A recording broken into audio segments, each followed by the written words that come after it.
โห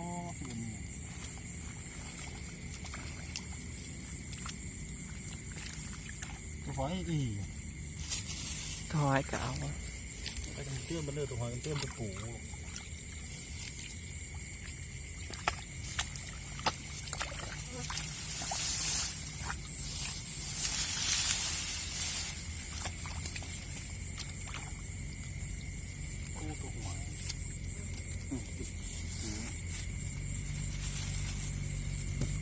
ไม่กินตะปู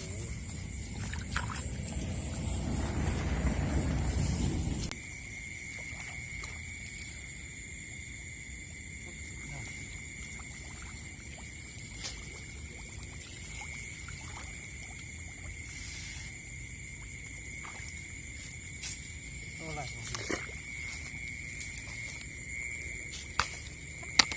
คนยังโปรไหลปลาน้อย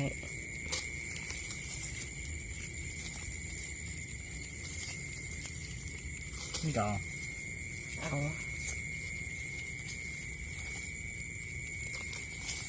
นี่ปลาขาวปลาเหลือปลาดปลาเหลือปลาทะเลปูหรืออ่องนั่นพูดได้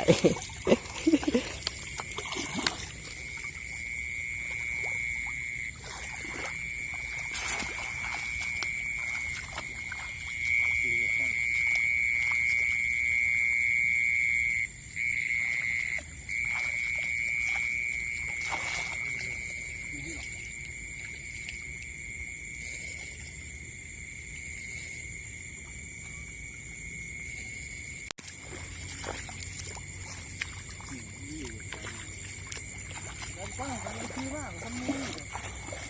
น้ำนี้ผูก